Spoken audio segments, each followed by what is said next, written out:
미정 씨를 만나고 같이 있으면 우리는 진짜구나라는 확신이 들어요. 나랑 사귈래?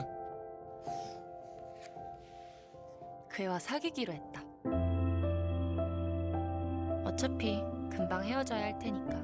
Kamu pernah gak sih lagi scrolling Netflix atau duduk di bioskop, terus mikir, kenapa sih film Korea tuh genrenya gini-gini banget? Drama, romance, bumbu anak sekolahan, sampai pura-pura pacaran, atau yang tiba-tiba sakit parah. Formulanya tuh gampang banget ditebak. Pertanyaannya, apakah ini beneran relate nih sama kehidupan asli di Korea? Jawabannya, iya dan enggak. Enggaknya, tentu aja hal-hal kayak amnesia, setiap bangun tidur, atau kisah cinta kayak Cinderella, itu murni fiksi ya, komersial untuk jualan. Tapi ianya ada realita kelam yang disembunyikan nih di balik filter glossy K-film di Korea Selatan. Ada fenomena yang disebut generasi Sampo. Sam artinya 3 dan Po artinya menyerah. Jadi anak muda yang mudah menyerah nih pada 3 hal, yaitu kencan, pernikahan, dan punya anak. Kenapa? Karena tekanan akademis, susahnya cari kerja, dan mahalnya biaya hidup di Seoul itu brutal. Jadi film-film romance ini sebenarnya laku keras ya, karena jadi escapism. Jadi pelarian termanis dari realita mereka yang super kompetitif. Kita tarik deh dari 3 film remake yang baru banget nih rilis tahun 2026 ini. Pertama, ada Even If This Love Disappears Tonight. Ini remake dari Jepang ya, kisahnya tuh ada cewek SMA, yaitu Soyeon, diperani oleh Shin Si-ah, yang kena amnesia tiap bangun tidur. Ketemu cowok, yaitu Jaewon, diperani sama Chu Yong-woo, yang pura-pura nembak nih demi nyelamatin temennya dari bullying. Dan tebak, ujungnya si cowok malah meninggal karena penyakit jantung bawaan.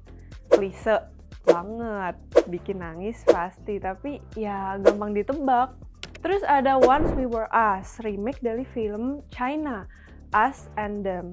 Ini sedikit lebih grounded ya dan dewasa. Ada Ko Kyo-hwan dan Moon Ga-young yang main jadi sepasang kekasih yang cintanya tuh perlahan mati, bukan karena orang ketiga, tapi karena kemiskinan kota, ambisi, dan harga rumah di Seoul yang nggak masuk akal nih. Nah, sedih, tapi lagi-lagi ada formulanya. Yang terakhir nih, Pevane.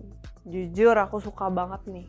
Bercerita tentang 3 orang buangan yang kerja di department store. Karakter utamanya ada Mi Jong, diperankan oleh Go Ah-sung. Adalah cewek yang dianggap unattractive alias enggak cantik oleh standar masyarakat Korea, sampai dia dijuluki dinosaurus. Dia nggak punya waktu buat merawat diri, apalagi mikirin cinta. Lalu ada Byung-rok, diperanin oleh Moon Sang-min. Pemuda yang mimpinya jadi modern dancer hancur nih karena dihantam oleh realita dan berakhir jadi petugas parkir barang. Nah, ada satu fakta menarik nih yang belum banyak orang tahu soal Pevane. Film ini diadaptasi dari novel tahun 2009 berjudul Pevane for a Dead Princess. Di novel aslinya ceritanya tuh latarnya tahun 1980-an. Tapi sutradara Lee Jong-pil ngambil langkah berani dengan merombak total settingnya ke era modern sekarang. Nah, hebatnya dia menggunakan gaya sinematografi sunyi ala sinema Korea akhir 90-an nih.